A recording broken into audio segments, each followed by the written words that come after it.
नमस्कार दोस्तों, हम आज तो करने वाले हैं यूपीटीईटी हिंदी के एक टॉपिक का नाम है हिंदी व्याकरण। हिंदी व्याकरण से जितने प्रीवियस ईयर्स में क्वेश्चन है और जो एक्सपेक्टेड क्वेश्चन है जो एग्ज़ाम जुलाई में होने वाला है उसमें एग्ज़ाम में पूछे जाने लायक जो क्वेश्चन है उसको मैं इसमें प्रैक्टिस सेट के रूप में कराने जा रहा हूँ।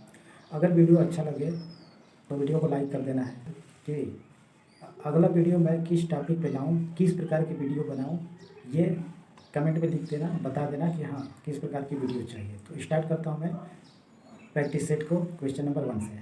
जावेद स्कूल जाता है वाक्य में स्कूल कौन सा संज्ञा भेद है? जातिवाचक संज्ञा, व्यक्तिवाचक संज्ञा, भाववाचक संज्ञा, द्रव्यवाचक संज्ञा। द्रव्य में क्या होता है कि पानी हो गया, तेल हो गया, पैसा हो गया, गेहूँ, दाल, चावल हो गया, खाने पीने की चीज़ हो गया, तो ये द्रव्यवाचक संज्ञा में आएगा, जबकि स्कूल द्रव्यवाचक नहीं है।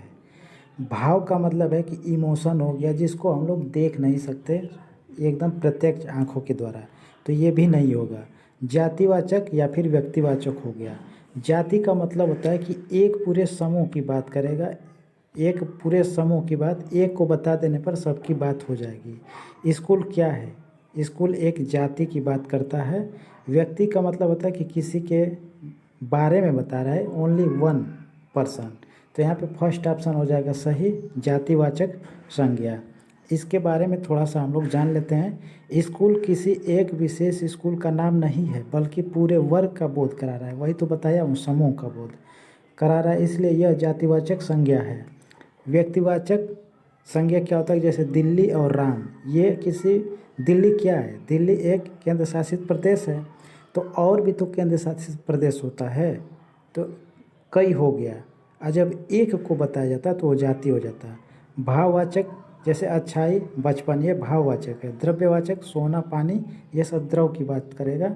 द्रव का मतलब ये लिक्विड वाली बात नहीं है, लिक्विड तो आएगा ही, और भी चीज़ें इसमें आ जाएगा।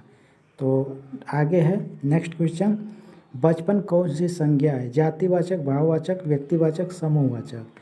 समूह का मतलब पूरे समूह की बात होगा, जैसे कि अंगूर का गुच्छा हो गया, विद्यालय पूरा हो गया, भीड़ हो गया, ये सब समूह की बातें हैं, लेकिन ये बचपन समूह के अंतर्गत नहीं आएगा। ये भाववाचक संज्ञा है, इस भाव का बोध हो रहा है, बचपन एक भाव का बोध है। जो शब्द किसी भाव, अवस्था या गुण का बोध कराए उसे भाववाचक संज्ञा कहते हैं। बचपन अवस्था का बोध करा रहा है, इसलिए वह क्या हो गया? भाववाचक संज्ञा। सीता गाना गाती है, यहाँ गाना क्या है? गाना क्या है? संज्ञा, सर्वनाम, क्रिया या फिर विशेषण।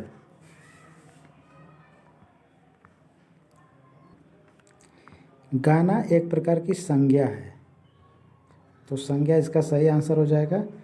यहाँ गाना कार्य का नाम है, इसलिए यह संज्ञा है। यदि वाक्य होता सीता गाना गा रही है, तो गा रही है एक प्रकार की क्रिया हो जाता। क्वेश्चन नंबर 4 में कहा जा रहा है कि मैं, तुम, वह कौन से शब्द है? विशेषण, सर्वनाम, क्रिया, अव्यय। जब नाम रहता तो संज्ञा होता, जैसे मेरा नाम शेखर है, तो शेखर क्या है? एक प्रकार का क्या है? संज्ञा। अब मैं खुद अपने को वह बोलूं या फिर कोई व्यक्ति मुझे वह कहे, तो वह शेखर की जगह ही तो वह बोला जा रहा है, तो वह एक प्रकार का सर्वनाम हो जाएगा। तो मैं, तुम, वह एक प्रकार का क्या है? सर्वनाम है।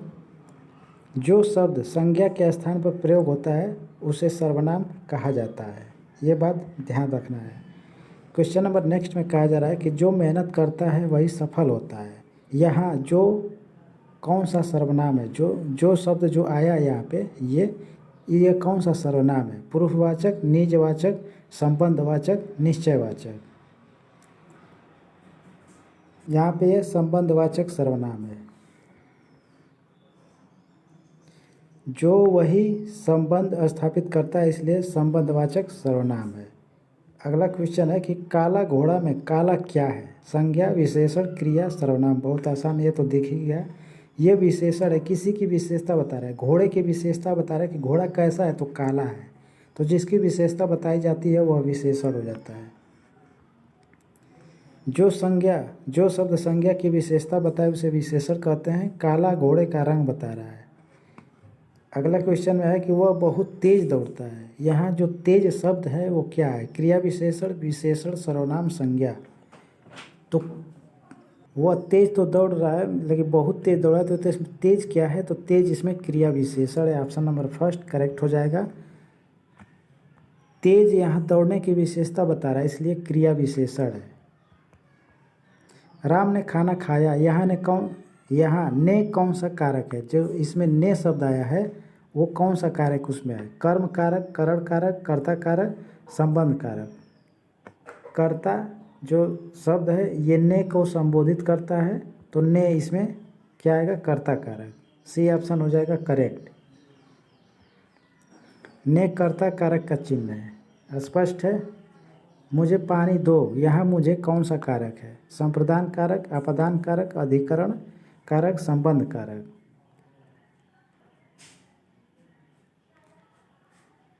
तो यहाँ पर संप्रदान कारक हो जाएगा। जब कोई वस्तु दी जाती है तो संप्रदान कारक उसमें होता है। जिसके लिए कार्य किया जाए वहाँ संप्रदान कारक होता है। तो स्पष्ट हो गया।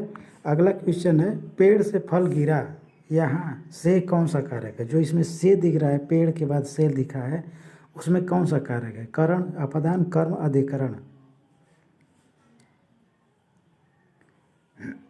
जब कोई वस्तु किसी दूसरे वस्तु से अलग होता है तो वहाँ पे अपदान कारक हो जाता है। तो यहाँ पे पेड़ से फल जब गिरेगा तो पेड़ से फल दूरी हो जा रहा है, अलग हो जा रहा है, तो यहाँ पे अपदान कारक इसका सही आंसर हो जाएगा। यह अलग होने का भाव प्रकट करता है, अपदान कारक। राम पुस्तक पढ़ रहा है, यहाँ क्रिया कौन सी है? राम पुस्तक पढ़ रहा है या फिर है? तो जो कार्य हो रहा है, तो क्या हो रहा है? पुस्तक पढ़ना ना, तो पढ़ रहा है, तो यहाँ पे क्रिया पढ़ रहा है ये हो जाएगा। जो कार्य होने का बोध कराए उसे क्रिया कहते हैं। खाना शब्द का कौन सा रूप क्रिया है? खाना अच्छा है, मैं खाना खाता हूँ, खाना स्वादिष्ट है, खाना पौष्टिक है। खाना शब्द का कौन सा रूप क्रिया? यहाँ पे क्रिया भी है।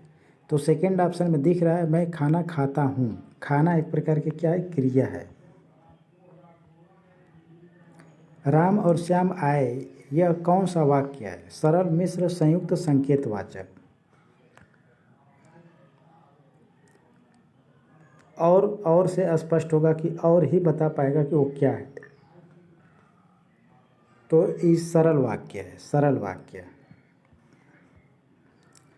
एक ही मुख्य क्रिया है इसलिए वहाँ पे सरल वाक्य होता है। अगला क्वेश्चन में कहा जा रहा है कि यदि वर्षा होगी तो फसल अच्छी होगी, यह कौन सा वाक्य है? सरल, मिश्र, संयुक्त, आज्ञार्थक। यहाँ पे तो ये इंडिकेट कर रहा है, इसमें तो से ही स्पष्ट हो पाएगा कि वो क्या है, कौन सा वाक्य है।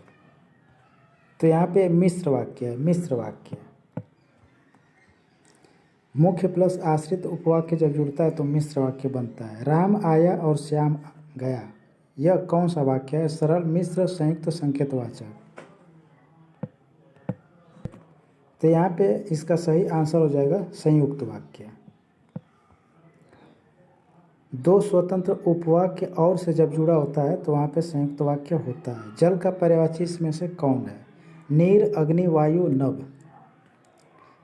ये तो हवा का पर्यायवाची है, ये तो आकाश का पर्यायवाची है। नभ गगन, अंबर, व्योम, शून्य, अंतरिक्ष इसका हो जाएगा। अग्नि ये आग का पर्यायवाची है, तो इसका सही आंसर हो जाएगा नीर, ये जल का पर्यायवाची है। जल, नीर, पानी समान अर्थ वाले ये शब्द है। अंधकार का विलोम बताना है। प्रकाश, उजाला, दीपक, सूर्य। क्या होगा इसका करेक्ट आंसर?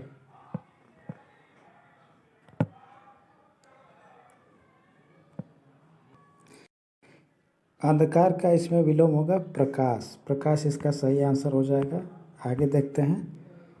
विपरीत अर्थ वाले शब्द को विलोम शब्द कहते हैं। इसमें कमल का पर्यायवाची कौन है? पंकज, पवन, सागर, नभ। पंकज हो जाएगा। नयन का अर्थ क्या होता है? आँख, कान, मुख, पैर। नयन का मतलब होता है आँख। हाथ पांव फूलना का मुहावरा क्या होता है? खुश होना, डर जाना, भाग जाना, बीमार होना।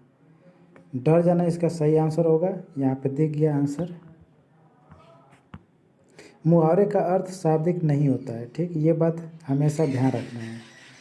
नाक कटना का अर्थ क्या होता है? घायल होना, अपमान होना, रोना, बीमार होना। आसान क्वेश्चन है। नाक कटने का मतलब होता है अपमान होना।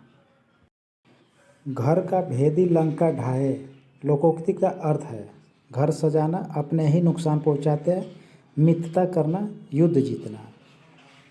आंसर हो जाएगा अपने ही नुकसान पहुंचाता है। विद्यार्थी शब्द में कौन सा उपसर्ग है? विद्या, विद्यार्थी, अर्थी, कोई नहीं। विद्या प्लस अर्थी विद्यार्थी हो जाएगा। तो इसमें ये मुख्य शब्द है, उसमें के बाद जो ये उपसर्ग पहले जुड़ता है, प्रत्यय बाद में। उपसर्ग पहले है तो भी क्या होगा इसमें सही आंसर?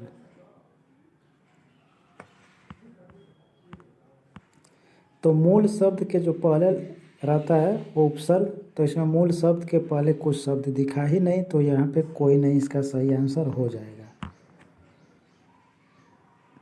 असफल में उपसर्ग कौन सा है? असफल, असफल। तो यहाँ पे जैसे मैं बता दूँ, यहाँ पे ऐसे सफल मूल शब्द है, मूल शब्द। तो अगर इसके इधर कोई शब्द जुड़ेगा तो ये प्रत्यय हो जाएगा, यहाँ पे कोई जुड़ेगा तो वो उपसर्ग होता है। तो यहीं पे अ लग रहा है तो असफल हो गया। तो इसमें क्या जुड़ रहा है? तो अ। तो असफल में अ उपसर्ग है। पढ़ाई में प्रत्यय कौन सा है? पढ़, आई, ई, ढाई। पढ़ प्लस आई, तो पढ़ना मुख्य शब्द हो गया, आई इसमें प्रत्यय है, तो सेकेंड ऑप्शन सही हो जाएगा। रामचरितमानस के रचयिता कौन है? कबीरदास, सूरदास, तुलसीदास, रहीम। कौन इसका सही आंसर हो जाएगा? तो सही आंसर है तुलसीदास। सूरदास किस काल के कवि हैं? आदिकाल, भक्तिकाल, रीतिकाल, आधुनिक काल। आंसर इसका हो जाएगा भक्तिकाल। भारत मेरा देश है, यहाँ मेरा कौन सा सर्वनाम है? निजवाचक, पुरुषवाचक, संबंधवाचक, संकेतवाचक। मेरा और मेरी जब ये किया जाता है तो ऐसे उंगली दिखा के बताया जाता है, एक तरह से मतलब संकेत किया जा रहा है। तो यहाँ पे डी ऑप्शन सही हो जाएगा, संकेतवाचक। धीरे धीरे कौन सा अव्यय है? संबंध बोधक, समुच्चय बोधक, क्रिया विशेषण, विस्मयादि बोधक।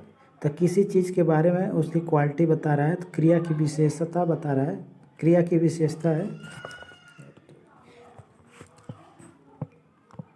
क्रिया की विशेषता यहाँ पे बताया जा रहा है, तो क्रिया विशेषण इसका सही आंसर हो जाएगा। वाह कितना सुंदर दृश्य है, यहाँ वाह क्या है? सर्वनाम, विशेषण, विस्मयादि बोधक, अव्यय। जब यहाँ पे किसी शब्द के बाद ऐसे लगा रहेगा तो विस्मय का चिन्ह होता है, तो विस्मयादि बोधक हो जाएगा। तो बस इतना ही था आज के लिए, मिलते हैं नेक्स्ट वीडियो में।